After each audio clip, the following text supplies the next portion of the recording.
Welcome back to the Bureau podcast. We have today one of the world's most respected sinologists, Canadian academic and former diplomat, Dr. Charles Burton.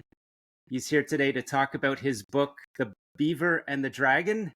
And of course, at a crucial time, they all seem crucial in the past year or two for Mm. Canada, US relations, and of course, China. China has a dog or a big dragon in the fight, obviously. So Charles is going to talk about his book. Charles, I just wanted to start today with a few excerpts that I ran for the Bureau from your book. One of them, and I believe an incredibly little known story of your encounter with China's secret police. And I think that illuminates a lot about, what has happened in Canada. The other one you tackled months ago, what's happening in this trade war between US and Canada. So let me just start by saying, how is the book release going and what's the book about?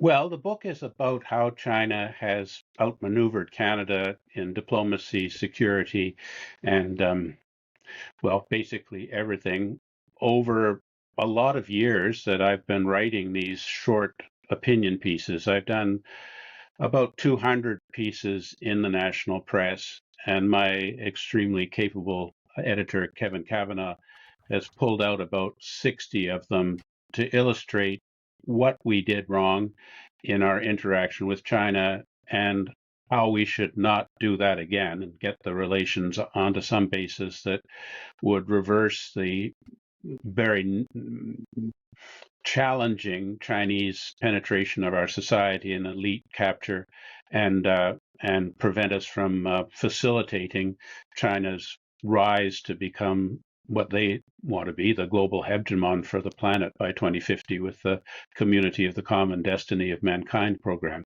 So it really is a framework for us to reassess our China policy based on not forgetting what we did in the past and not doing it again. I think it's obviously coming out at a very critical time because the Carney government seems to be going full Chrétien mode and ignoring anything but the promotion of Canadian prosperity through trade with China. But as we know from Chrétien's adoption of this kind of policy and the Team Canada and all of the initiatives that the Chinese had given him the impression would allow us to sell more into China, our market share under Chrétien actually declined. Our share of the Chinese market actually declined. And it looks like we're heading in the same direction. A lot of promises that will not be fulfilled in exchange for not going after China on espionage, interference, elite co-optation activities, and China's general expansion of its global influence through the Belt and Road program. So, I would hope that there might be a context under which some people in government would read the book and rethink their false assumptions that I guess have been inculcated into them by people who are effectively proxies of the Chinese regime, and start to do things differently. So we'll see. We'll see how that goes. I don't know how many copies I've sold into the Prime Minister's office yet, but I'm hoping a couple at least.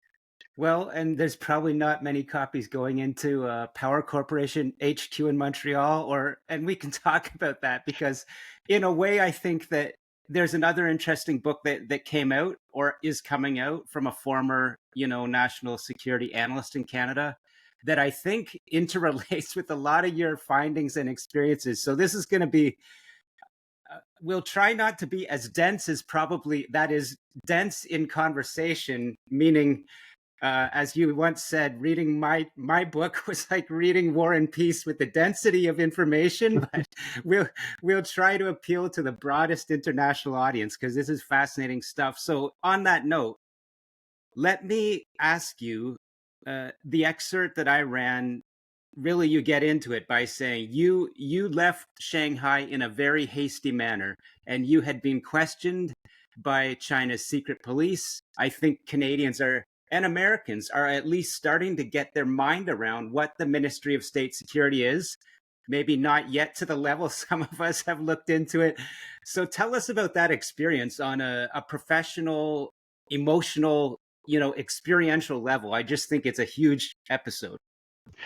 Yes, I mean, and certainly I agree with you with Dennis Molinaro's book and my book. I think they are, in fact, working together very well. I mean, obviously, we have a lot of information from your reporting and from the Globe and Mail about security agencies' grave concerns over China's infiltration of our society that were mysteriously not acted on. I mean, we really don't know how it is that the attempt to get a warrant for surveillance of a influential Canadian in the policy process managed to get lost in the minister's office for, I think it was about 50 days. You can correct me if I'm wrong. There's just a lot of 54 things there that at we need to least. look Yeah. at.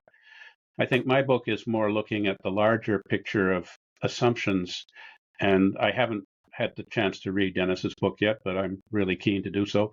I think he's really looking at exactly what's been going on in terms of China's security agencies' engagement in our country. So it's good that the two are coming out at once. In terms of my period in incarceration in Shanghai, um, it's not as if it was unexpected, and certainly I was, I've been preparing myself psychologically for the onslaught of manipulation, psychological torture, and the various techniques that the MSS uses on people that fall into their capture. And so I mean, it still was a very challenging experience, and I did suffer from PTSD for some time afterward. But it, I did learn an awful lot about what China is thinking about Canada from the interrogation. I mean, one very obvious fact is that the MSS guys that were interrogating me, I subsequently was able to dox them, a man called Sui Ran and another one called Chen Boren. Chen Boren is now operating in Taiwan as a with the Buddhists. Anyway, With the um, Buddhists. yeah, well, I guess he didn't speak English, and nor did Sui Ran actually. But actually, I think Chen Boren might have spoken English. Yeah. I think they thought that maybe they couldn't engage me in Chinese, so would need an interpreter. And then there was a third man uh, who was out in the hallway that I didn't have an opportunity Can I to stop you meet. for a second? Because I think we're, for a lot of people, this is news. I just want to slow down on this one. You viewed yourself as being incarcerated in China. I've never read a headline in the world about that, really. The information I did inform CSIS, and then to my dismay, the information was leaked to the Globe and Mail. And Nathan Vanderclip called me up wanting to talk about it, and I didn't want to. I think I was still in a state of shock over the experience, and I was concerned about what would happen to the people who had facilitated my illegal departure from China um, out of custody and onto a plane to Seoul without processing an exit in my passport. Um, but what I found out was that the MSS certainly has a much more sophisticated and textured and detailed knowledge of what's going on between Canada and China than anyone I'd ever met in the Chinese Ministry of Foreign Affairs. Those people, as my friends in China, my former roommates from my years as a student, describe the Ministry of Foreign Affairs as interpreters. They're basically nobodies, and that ministry is a very weak player in the Chinese system. So, I believe or suspect that our bungling of Culverick and Spaver was really because our people were engaging with the Ministry of Foreign Affairs and not with the people who were actually involved in the decisions over these matters, which is the MSS. But to speak to the MSS, you have to have good Chinese, and we just don't have that capability or any desire to create that capability so that our diplomats can get out of being manipulated by the foreigner handlers in Beijing that specialize in trying to keep those foreign diplomats at bay. So you were detained and interrogated, and I imagine there's things that you can't or don't want to disclose, but what can you say about first the feeling of being detained, and what did they want to ask you about, what you can share, and what you take away as one of the world's leading now analysts on, what China's trying to do? Well, I mean, I can talk about all of it. I must say that, um, because of the adrenaline flowing and everything, my memories of the specifics of every discussion were limited. The real, I guess, instigation for this was that I'd been approached a couple of years before by a delegation who had come to Canada to the Confucius Institute at Brock University, and they knew that my area of specialty at university had been Taoism, and they had a discussion group in Beijing among intellectuals who were trying to come up with an alternative discourse on what Chinese tradition implied for contemporary China. And so Xi Jinping, sees himself as an emperor figure under the Confucian model.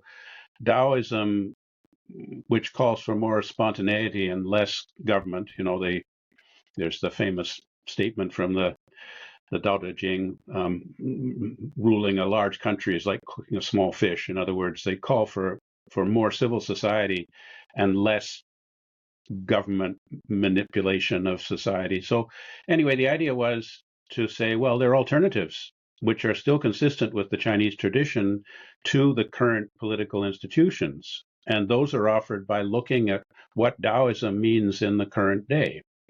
So, because this was very politically sensitive, they asked me to come to Beijing and deliver a paper on this.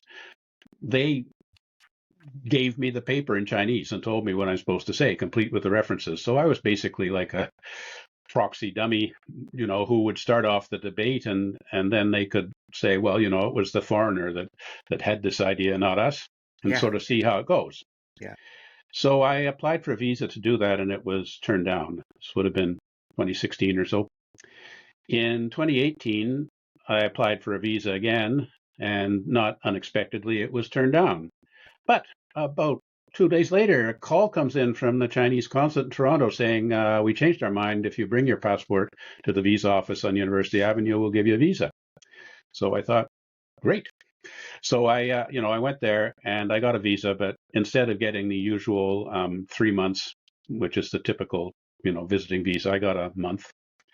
Um, anyway, sort of long story short, it took them a long time to arrest me, but I was arrested just prior to my departure from Shanghai, and then I was assisted to leave the country, not by anything to do with the government of Canada, but by people who are my friends, and I think in retrospect, people who would have been concerned if the interrogation had gone on for a long time and I had exposed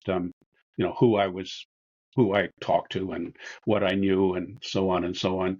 But in any event, I it wasn't like I wanted to leave, but I was guided out of there and eventually got to Seoul, stayed overnight in the international zone in the Seoul airport, and was given a ticket to fly to Canada the next day. I did lose my luggage and computer, but having anticipated this kind of thing, my computer did not have any information about my contacts and anything that mattered. So I don't think I got anybody into trouble. And I I had expected there'd be a lot of difficulties for the people who had assisted me, but there really wasn't. One person was demoted, to the best of my knowledge, but maybe because the Chinese don't treat the Canadian entry process with much respect, the inverse is also true. In other words, if you leave there illegally, it's not a big deal for them. But I'd like to go back. But then I was sanctioned by the Chinese regime in December of last year, which explicitly states I'm not supposed to return.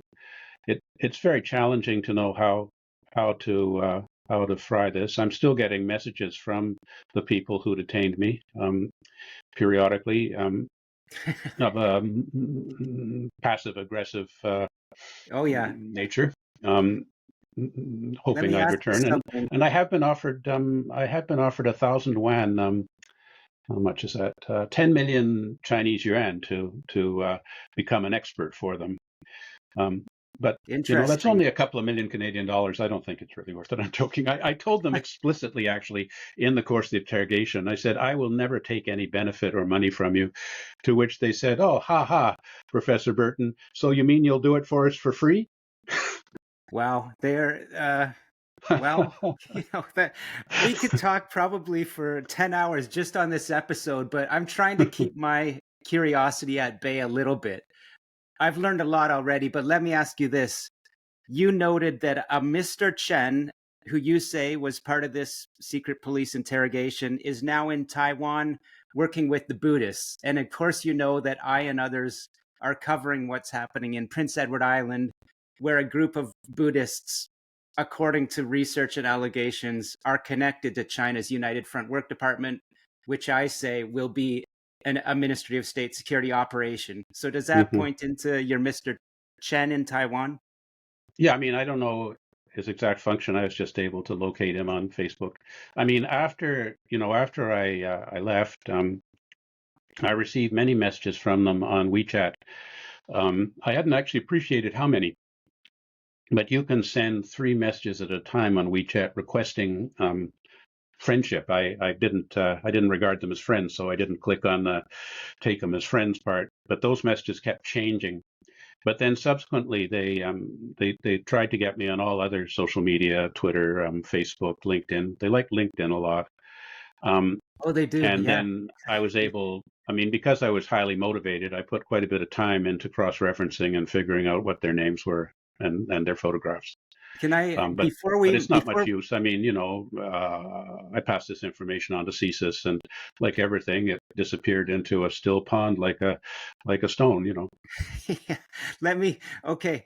I want to jump into Carney because you raised his turning point with Xi, which is something very meaty we need to get into to get your insight. But let me ask you a personal question, if you will, and you can say I don't want to answer that, but myself personally, having been confirmed from CSIS as being a target of Chinese intelligence collection due to my work, due to my book, of which you wrote a great intro for. Um, at a personal level, at a professional level, have you ever felt inside that you should reach out to American authorities to try to get some justice against the proxies or Ministry of State security operatives that have targeted you due to the feeling, this is myself talking, Canada can't and won't protect people like yourself and me to a large extent, I don't think. Yes, I agree. I don't think that we have any significant protection. I think of Joe Tay, who has been explicitly targeted by the regime as someone that they put a bounty on for his protection. And one never sees any security protecting Mr. Tay, even though they've been quite explicit about this. I do think that the current trends are towards the Chinese regime targeting persons of non-Chinese background more. We've got recent information about Andreas Fulda at Nottingham in England, who's been subject to a campaign where fake emails are going out under his name. And so I do think that it's possible that we will see that in years ahead. I have not explicitly gone to the CIA or FBI. Because I'm a Canadian and feel that I should be respecting our own institutions. But you're quite right. My interactions with CSIS have been, as I mentioned, leaky on the one hand, which really upset me that the information I gave them in confidence would make it to the press, possibly through the Intelligence Assessment Secretariat of the Privy Council Office. I don't know, but that's my suspicion.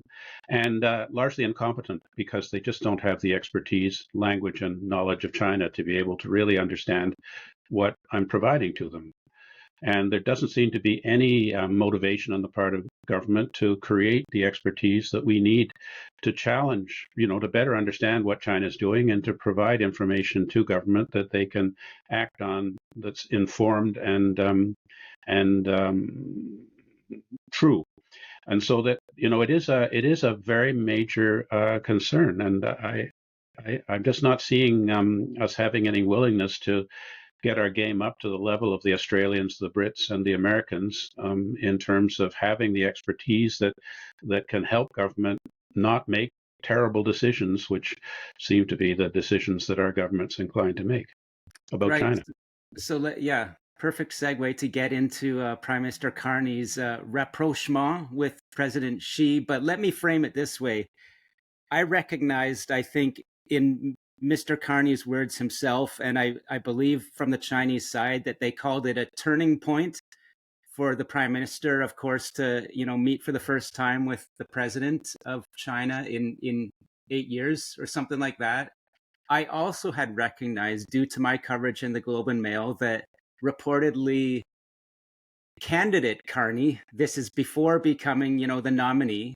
Obviously, China didn't like Chrystia Freeland, maybe because she took actions against a big bank that I won't name due to lawsuits, uh, and all that relates to. But to stay focused here, Mr. Carney met with an entity called the Jiangsu Chamber, while he was seeking the nomination.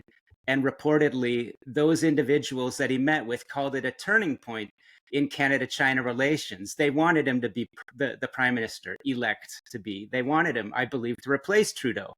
And he has. But what's interesting about the Jiangsu Chamber, my own reporting has connected it to a Markham illegal casino. There's overt connections to the United Front Work Department in China, as the Globe and Mail also uncovered. There's overt connections of politically influential Canadians sitting on the honorary chair board of this CCP entity. So we'll leave it at that. But, well, there's more. Let me throw this into the pot. John McCallum, we'll get into this later, hopefully, when he did his, what I call, free Manwanzhou press conference, the Jiangsu Chamber was surrounding him, at that press event. My diaspora source information was they helped arrange that press conference, making me wonder if it's all a big Ministry of State Security operation. So I threw that whack of information into my question to you. What's going on with Carney? If I can be a little bit presumptuous, was it just preconceived that this was going to be the turning point before he even became prime minister? Well, I did write a piece at the time showing the use of mainland Chinese language about Mr. Carney, and it was pretty clear that he was their favored candidate for the leadership. What concerns me is his echoing of Chinese language. I had a piece in the Toronto Star about, I don't know, 2 or 3 weeks ago, where I quoted from the speeches that were made by the Deputy Minister of Foreign Affairs, Mr. Morrison, at the Chinese National Day celebrations, to which Canada sent an extraordinarily large delegation. Certainly, I saw there were a lot more people there than I saw when I went to July 4th at the U.S. Embassy, um, and made a speech where Mr. Morrison, aside from praising the ambassador's speech, which was pretty menacing about Canada better, set aside differences and seek common ground, or else seemed to be the gist of it, Yeah. using the language that the ambassador used, pragmatic and constructive, to define what the relations would now be. And pragmatic and constructive is really a code word for we'll do it on Chinese terms, and you Yeah. won't do anything about Chinese espionage, the Foreign Influence Registry, harassment of persons of Chinese origin in Canada, or complaining about Chinese domestic genocide and other human rights abuses, or for that matter, China's enabling of awful third world dictators by transferring surveillance technology and providing them with opportunities for graft through the Belt and Road program. So, I mean, that pragmatic and constructive is a very well established code word for how Canada should be. Yeah. And then when Mr. Carney met with Mr. Xi, we got a similar kind of thing. Mr. Xi was perhaps even more high-handed in dealing with Mr. Carney in their interaction, and used, again, pragmatic and constructive. And Mr. Carney repeated pragmatic and constructive in his response twice. But the thing that really got me about Mr. Carney's comment was at the end, he said, we need to get a platform that's for the dialogue to help build a more sustainable and inclusive international system. Well, I mean, sustainable and inclusive international system is another code word for the community of the common destiny of mankind. In other words, Mr. Carney seemed to be suggesting that he was supporting the Chinese plans to remake the global order, denying the principles of the Universal Declaration of Human Rights, fair trade, and the UN as constituted, based on the principles that are consistent with the values of us and the United States, in favor of this plan to have the world dominated by China on Chinese norms and set aside, these what they refer to as irritants, like the Genocide Convention and conventions against torture and all of these things that suggest that there should be equal relations between sovereign states. That really troubled me, and I'd like more explanation from Mr. Carney by what he meant by a sustainable and inclusive international system. But it is, a standard policy of the United Front Work Department, which, as we know, acts for the MSS, the Minister of State Security, being the strongest player in the Chinese system, um, to get people to adopt Chinese language and Chinese categories to further Chinese needs. And we see that a lot in the UN, where countries are repeating Chinese language and accepting the Chinese perspective on how the world should be. Well, I mean, do we really, is that really the direction Canada wants to go? Don't we have, what about our Charter of Rights and Freedoms? Is that still working, or is that one become obsolete, like the Sino-British Joint Declaration the Chinese declared became obsolete once the Chinese decided not to follow it anymore? Right. So, in terms of, your expertise is identifying when language echoes Chinese Communist Party messaging and vernacular. And so, you've just taught me something about Mr. Carney's remarks, which I had just picked up a shred. A turning point was declared in this secret meeting that Carney denied with the Jiangsu chamber, back in early 2025. Turning point echoed in China, and you've honed in on more explicit and, let's call it, expert level CCP language. So let me ask you this. Let me bring in Dennis Molinaro's finding, which blew my mind. In his first chapter, he talks about a young Chinese Canadian from UBC by the name of Paul Lin, who becomes, a prominent academic in Canada, unbeknownst to anyone. He's working for the highest levels of Zhou Enlai, Chairman Mao's spy master, in terms of cultivating elites in Canada. Molinaro brings out documents from the RCMP, back when they ran intelligence, that suggest they were concerned that Paul Lin was trying to influence Pierre Trudeau to declare, the CCP or Beijing over the government of Taiwan, and it happened. And so the other bombshell was this: Paul Lin, an academic, started the Canada-China Business Council, and everything that flows that, I think you and I both know the Canada-China Business Council, very influential, especially with Liberal prime ministers. And so in my mind, for Mark Carney to meet with the Jiangsu Chamber, I have to believe that people in the Canada-China Business Council were not only pleased with that, but could be instrumental to that, could be instrumental to this re-engagement and turning point. So can you speak about Paul Lin? Because I had no idea. I mean, do you know this person as a longtime academic, or what are your impressions of what Molinaro's book alleges about this man? Well, I haven't read Molinaro's book yet, but I'm keen to do so. I think it comes out November 18th. Paul Lin is someone that I knew very well. His sister was married to the the granddaughter. I'm sorry, his brother was married to the granddaughter of Sun Yat-sen, and Sun Yat-sen was married to Song Qingling, who became the president of China in 1981 as she was dying honorary position. And Mr. Lin's wife's father was an advisor to TV Song, who was the brother of Song Qingling. And so Mr. Lin had access to this very high level of the of the senior hierarchy of China, both the people who were associated with Chiang Kai-shek and the people who were associated with Mao Zedong. I mean, Song Qingling, I mean, it's an extraordinary story, the Song sisters, but Song Qingling was married to Sun Yat-sen, who, and then Song Qingling stayed in Beijing.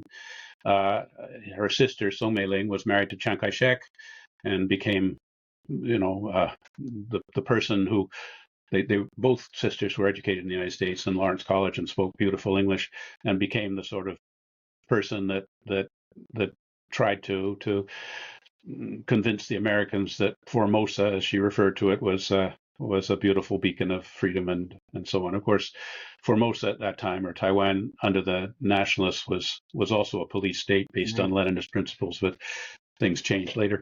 Yeah. So Paul Lin had extremely good contact, and also through this connection had contact with Premier Zhou Enlai, who we know that Prime Minister Pierre Trudeau regarded as a wonderful figure that was one of the great actors of the 20th century geopolitics.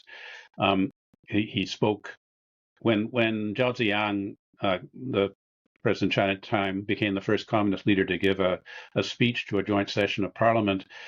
Mr. Trudeau waxed lyrical about how when he was in China, he would talk about global affairs with Zhou Enlai until late into the night, and he basically sighed at this. This was just prior to his departure. So Lin Da-guang, or Paul Lin, had frequent contact with Mr. Trudeau, including going to 24 Sussex for dinner and so on, but also by telephone, and was clearly highly influential in the decision of Canada to abandon our relations with Taiwan and become one with the mainland. And at the end of his life, when Paul Lin was the chancellor of East Asia University, he and just not long before Mr. Trudeau died, he gave him a nice honorary doctorate from that institution as I guess, a sign of his respect for Mr. Trudeau and everything he'd done for China.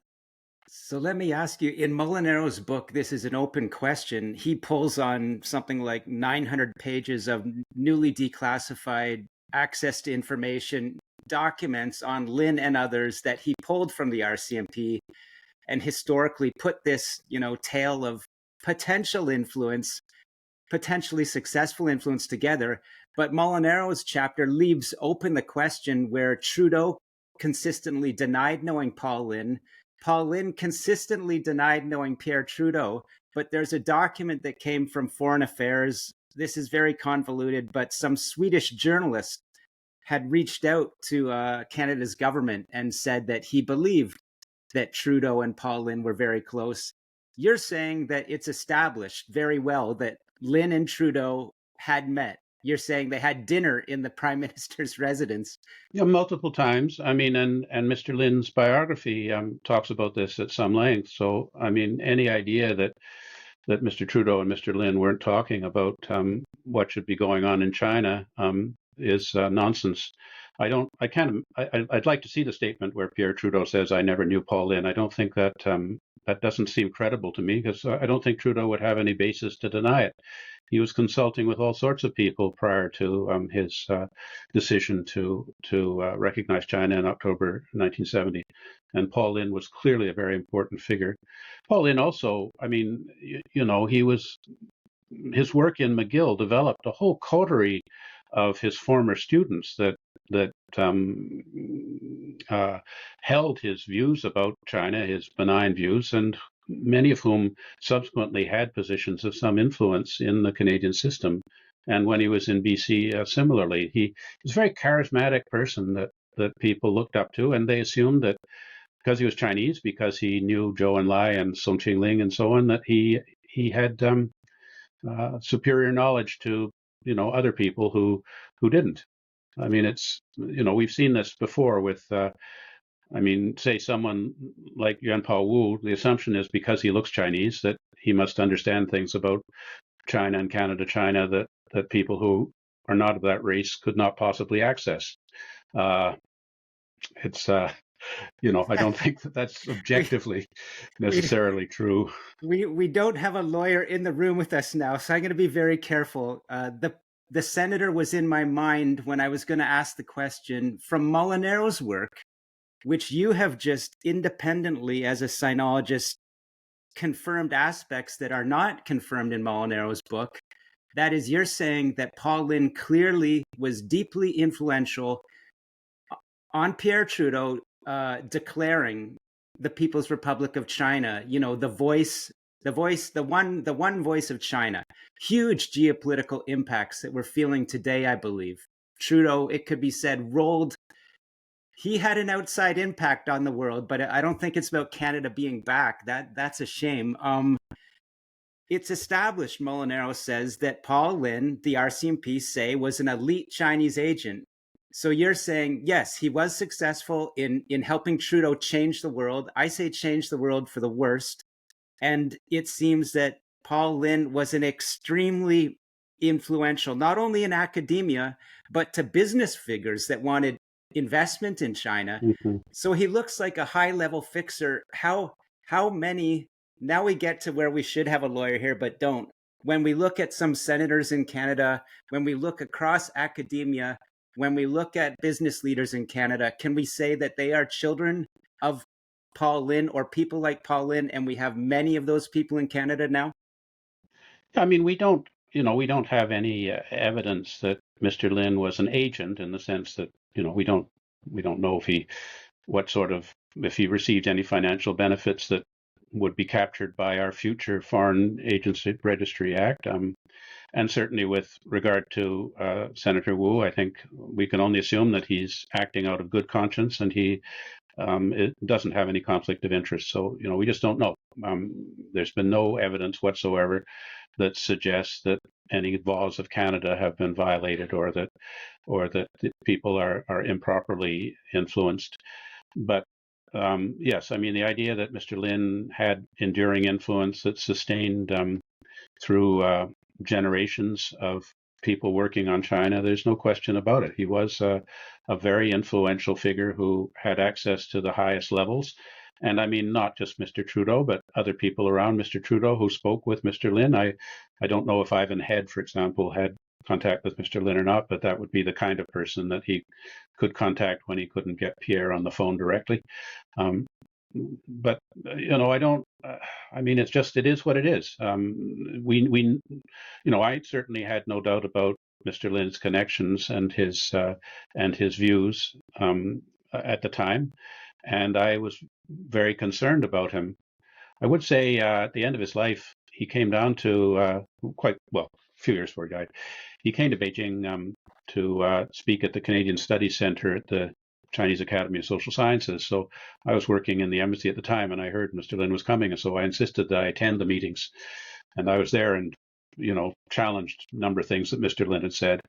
Then that evening, I got a desperate call from the Chinese Academy of Social Sciences. Mr. Lin had lost his Canadian passport, but he had to fly out the next day. Can I help? So I jumped to it and got him some alternative documents. And then they said, would you come to the airport to make sure he gets on the plane? So I said, okay, before work. It was an early flight. Pick me up at my house and, I'll go with you and then I'll drop me off at the embassy. We're sitting in the car together and Mr. Lin feels a little uncomfortable in his bum where he's sitting and puts his hand in his pocket, his jeans, and pulls out his Canadian passport from his back pocket. And turns out I didn't need to go to the airport after all. So He found it. he Okay. found it. It was a little crumpled, but still good. Okay. And when you read Molinaro's book in a few weeks, he quotes RCMP documents where they say, we believe Paul Lin is, I'm paraphrasing here, a senior agent of the Chinese intelligence services tasked to influence Canadians. So documentation and you adding your personal experience, I'm very pleased that I think we're generating some news out of this conversation today and some learning. So let me ask you this: having personal experience with the Chinese secret police Canada desk in China, how prevalent do you think they are on the soil in Canada? And I'll add this: um, The director of the ACO, I'm sure you saw it, a couple days ago came out and said there are three nations in Australia that will not hesitate to execute dissidents and attempt to, make it look like an accident or others are involved. So we already know that my colleague Stuart Bell with Global News did a good report that the RCMP is supposedly investigating. I believe it's a kayaking death out in British Columbia involving a dissident. But that's the nugget. How bad do you think China can get in terms of using high harm proxies on Canadian soil, and how broad can they get in their influence operations on our soil? Well, I mean, it seems that our government is not showing any indication that they will be doing anything to counter this activity, at least not from what we're hearing from Minister Anand and the Prime Minister and Deputy Minister Morrison about what we'll be doing with China to try and diversify our trade. So I guess China may become more and more bold the more they feel that they've got us so dependent on China that we'd be afraid to act. I mean, at the time of the arrest of Kubrick and Spaver, I really felt that we didn't do enough to get them out in the early phase of this thing, and it was a lot of rhetoric, but not a lot of actual activity designed to induce the Chinese to do the right thing and release these innocent men. For that matter, Kevin and Julia Garrett, the case that I really championed when they were detained in awful conditions for absolutely no reason whatsoever beyond the fact that they were trying to spread the Christian gospel among North Koreans who had come up to that part of China and the border. So the point is, if there was things that happened to us, similar to what we've heard about from Anne-Marie Brady in New Zealand, where her car was tampered with or whatever, I do wonder the extent to which China would regard it, which Canada would regard it as something that required very serious action, or if they would accept explanation that it was just a coincidence. But we haven't seen that. I mean, it's been quite some years since China's engaged in these sorts of activities of assassinations of people in foreign countries of who oppose the regime. But it could well come. And it hasn't happened to me yet. I haven't had any unpleasant interactions. Well, I have had unpleasant interactions with agents of the Chinese state. I was engaged by two thugs in Ottawa. I followed them to their car. I took a picture of the two men in their car with the Manitoban license plates. I gave that picture to CSIS and posted it on Instagram, and as far as I know, nothing happened. So, but it wasn't anything major. I Yeah. haven't had any major intimidation of myself while in Canada. Only constant menacing messages on social media and email. Right. And I want to underline that this is the first time I've heard you use the words "you were incarcerated in China, detained against your will, and interrogated." And I hope that this discussion today will get more Canadians paying attention to what happened to you, and what happens to critics of China, mostly from the diaspora, but now across Canada that are beginning to start to understand the issue more. So I know you have a lot of meetings today. Uh, I'll let you go here, but where can people find your book? I'm sure it'll make a good Christmas gift at this time of Well, year. it's on Amazon.ca. It's on Amazon.com. It's available in the United States in Barnes and Noble. And my son-in-law managed to pull a copy off the shelf at Kohl's. So I think if you want the book, you can have it. I urge people to consider it. It's reasonably priced at $22, and I really think that more people need to read this book so that we can be more empowered to try and not repeat the mistakes of the past and look forward to how we can engage the Chinese regime under Xi Jinping and hopefully assist the Chinese people in realizing that this regime is a regime which doesn't serve their interests and that needs to be replaced by one that's more respectful of international norms of human rights and governance. like democracy. Okay. Thank you so much, Charles. I'm going to hit stop. Please leave your computer open. We'll talk privately so the tape unloads, but thanks for joining me Okay, today. my pleasure.